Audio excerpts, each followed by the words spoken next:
dan dokter tidak bisa tarik kan, kecuali di waktu yang sudah disepakati kan. Yes. Misalnya 6 bulan baru bisa ditarik. Tapi kalau tabungan, hari ini saya butuh duit, detik ini saya tinggal ke ATM tarik, selesai. Tapi uang kita juga diputar dengan cara yang sama. Bisa sama, bisa tidak. Karena kalau di konvensional kurang lebih pasti uang yang tabungan nggak dibeda-bedain. Ini tabungan, ini deposito nggak, pasti tapi dicampur. Dokter nggak ada akad dalam tabungan itu untuk ikut investasi, nggak ada. Saya cuma nabung.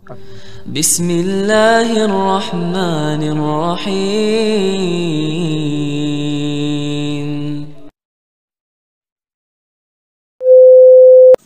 Assalamualaikum warahmatullahi wabarakatuh. Alhamdulillah hamdan katsiran thayyiban mubarakan fi kama yuhibbu rabbuna wa yarda. Amma ba'du. Sahabat anak pasar hijrah yang semoga dalam lindungan Allah Subhanahu wa taala. Kali ini sahabat ya, saya akan menampilkan sebuah video Dr. Richard Lee yang mengundang Ustadz Khalid Basalamah di dalam podcastnya. Tentunya ini sangat seru sekali sahabat ya. Dan ini untuk yang kedua kalinya sahabat ya, seorang YouTuber Nasrani mengundang seorang dai yang dijuluki sebagai dai karismatik, yaitu Ustadz Khalid Basalamah.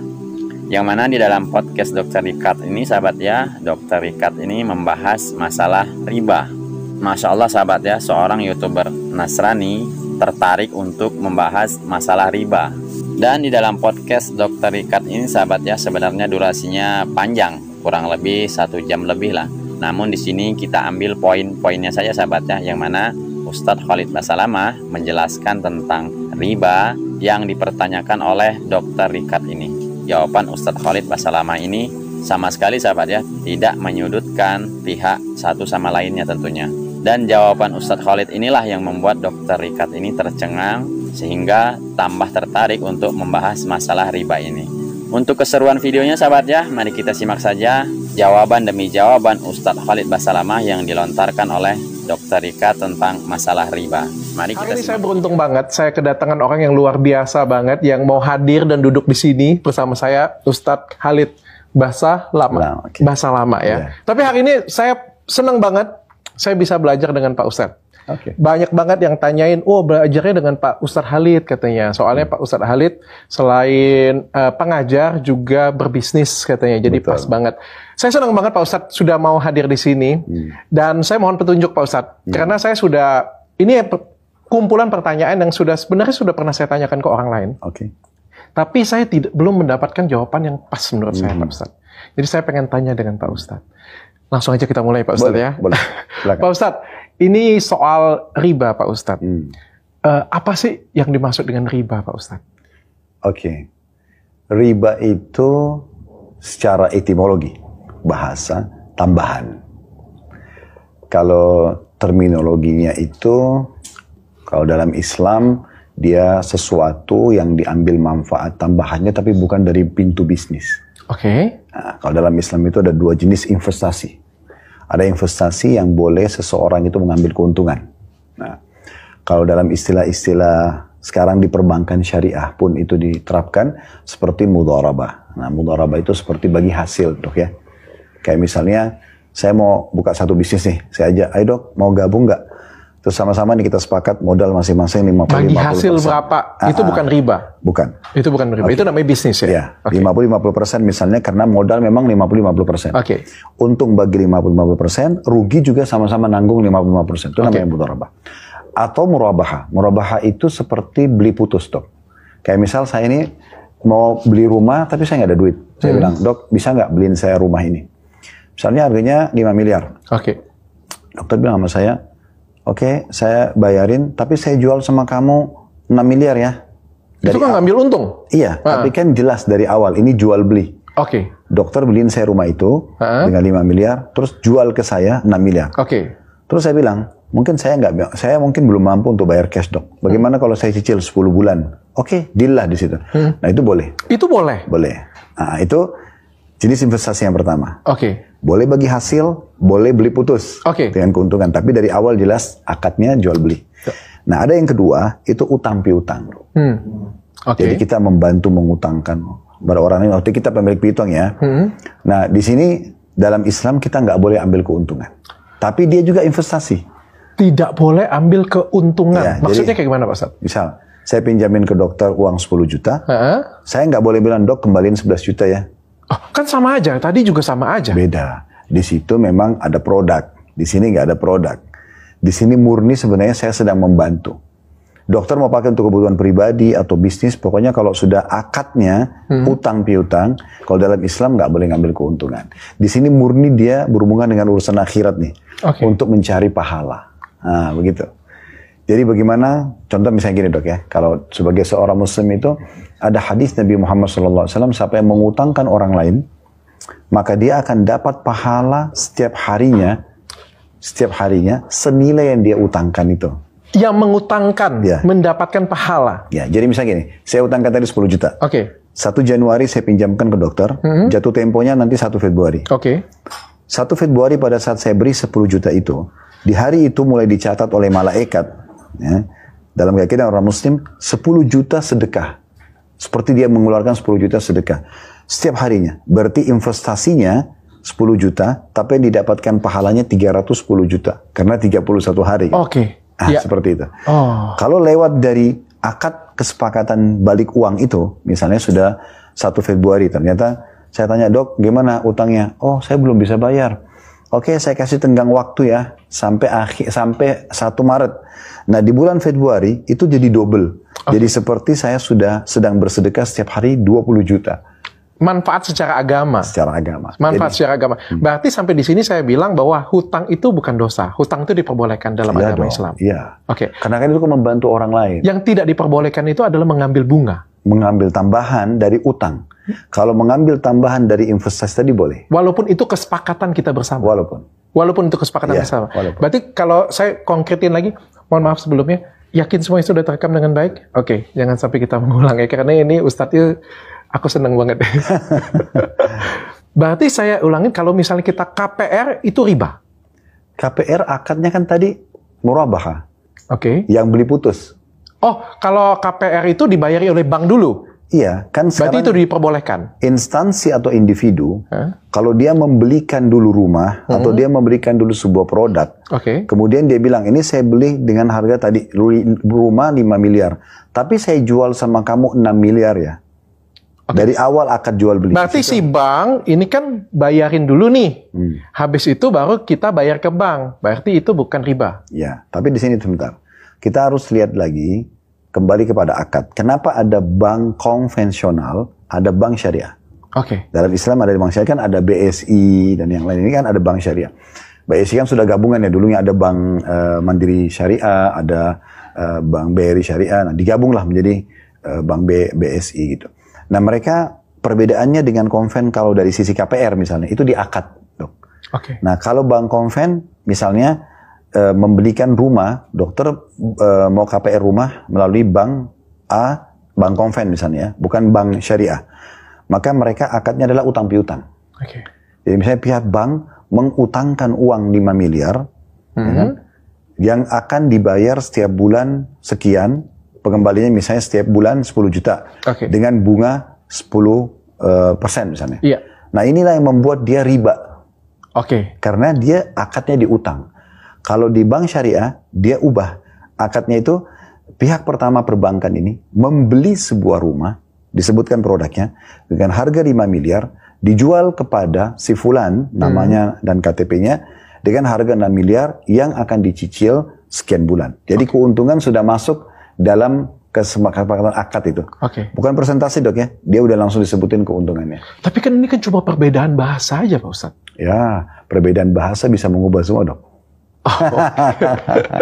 Sekarang bahasa gini, saya suka kamu dengan saya benci kamu. Bahasa bukan? Bahasa. Berbeda nggak? Berbeda. Efeknya. Sekarang kalau saya bilang sama seseorang saya suka kamu, dia bisa senyum. Begitu saya bilang saya benci kamu, dia berubah.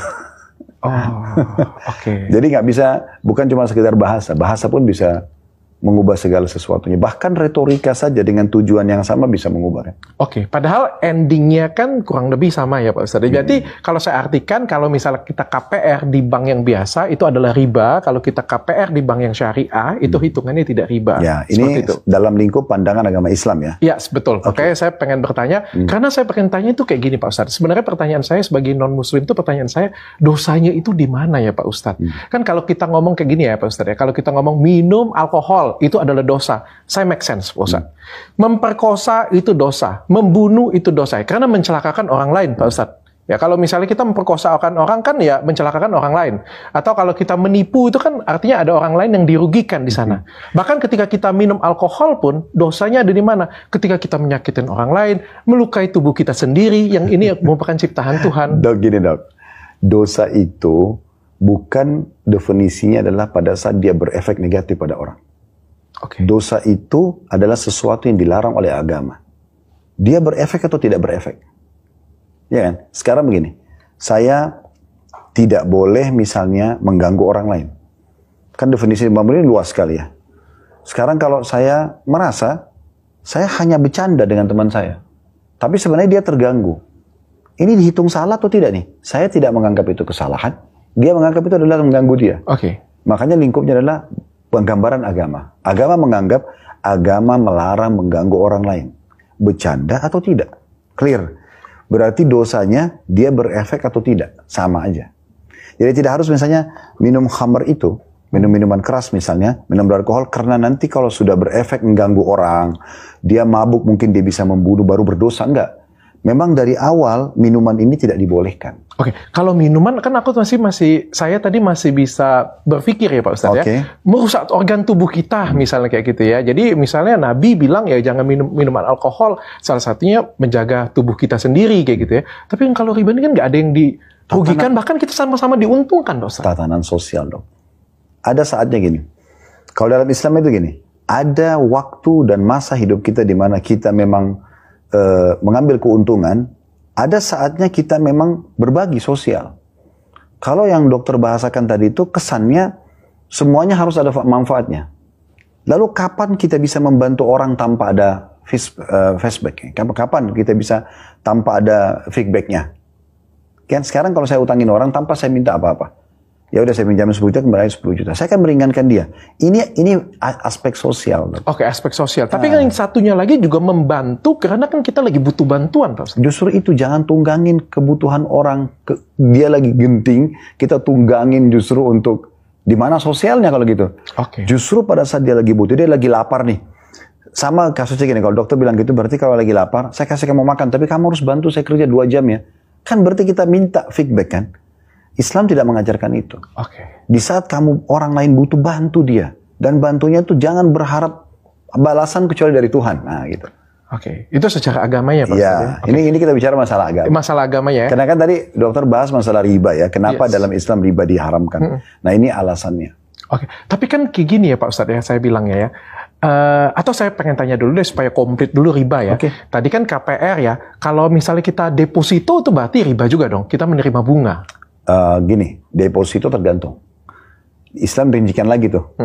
Pada saat saya deposito di satu instansi, ini uang diapakan? Pasti diputar dong oleh bank. Putarnya butuh dirincikan lagi. Karena dalam Islam ada namanya halal dan haram. Dia putar di mana nih? Pasti di perusahaan lain, investasi. Halal atau tidak? Wah, kalau itu kan hanya perusahaan itu yang tahu pastinya. Enggak, kita harus tahu sebagai pemilik uang. Dalam Islam itu kita nggak bisa sembarangan.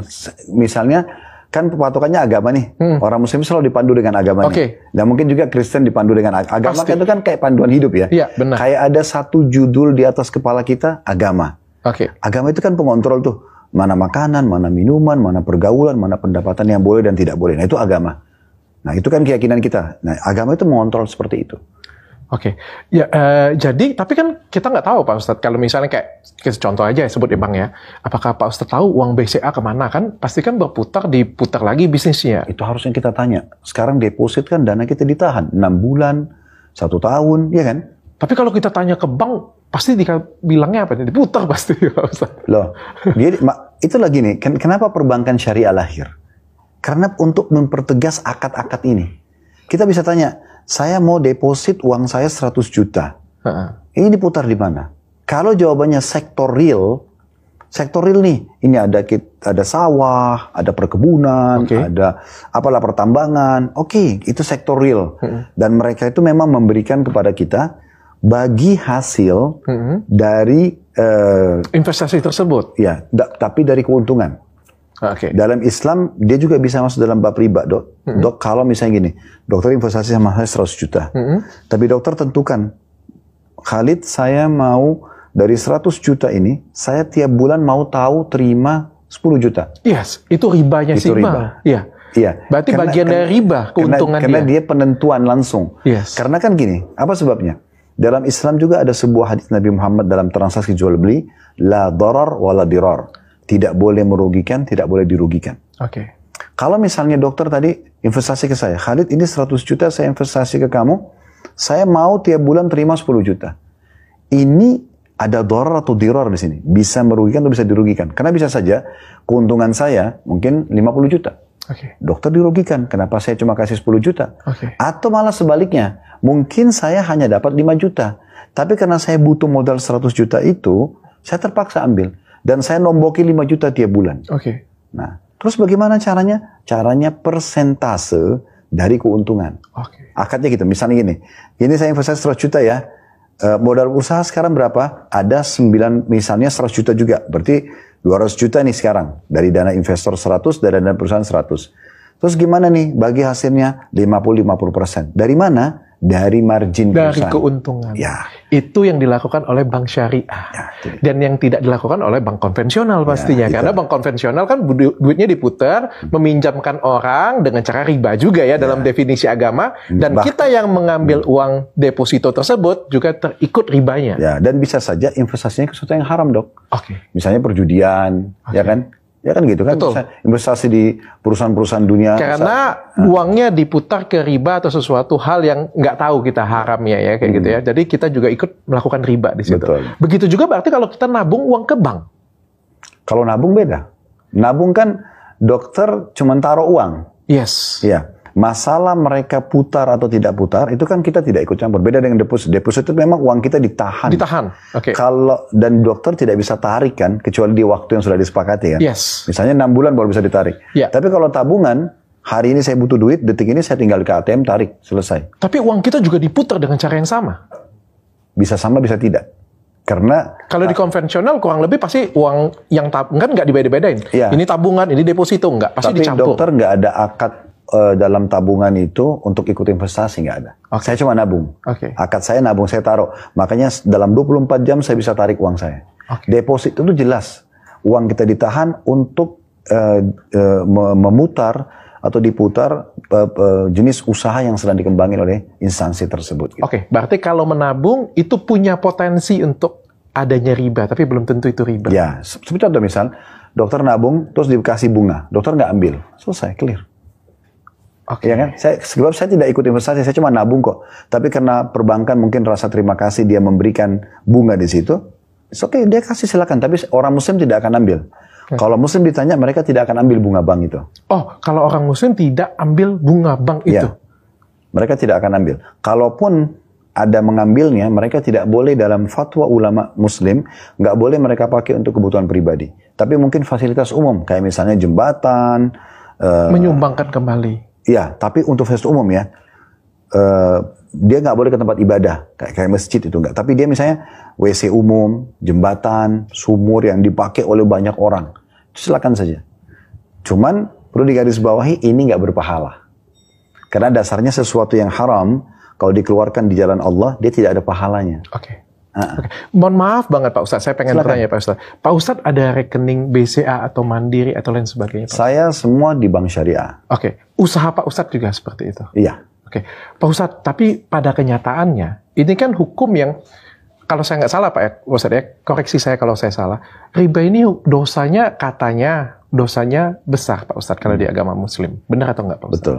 Tapi pada kenyataannya kan banyak banget orang yang punya rekening, ya rekening-rekening konvensional tadi Pak Ustadz, dan begitu mudahnya bahkan beberapa dari mereka juga pengajar juga Pak Ustadz, guru-guru besar juga Pak Ustadz, tapi mempunyai rekening-rekening tersebut Pak Ustadz. Pandangan Pak Ustadz bagaimana? Pertanyaan sederhana gini, boleh nggak seorang Muslim menabung di bank konvensional? Kita bicara nabung, tidak bicara deposit.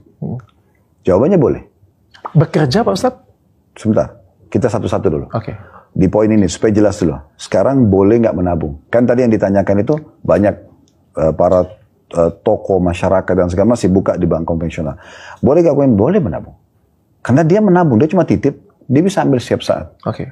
Dia bukan datang ke situ untuk mengambil bunganya, kecuali dia memang niat saya mau taruh uang saya di supaya sini dapat bunga, supaya dapat bunga dan bunganya saya nikmatin. Nah itu dia baru kena hukum di situ. Ya. Selagi dia nggak nikmatin bunganya itu bukan riba ya, Pak Ustaz. Jadi jangan disalahpahami bahwasanya semuanya berarti harus segera ganti ke syariah. Ganti ke syariah. Itu hak pribadi mereka.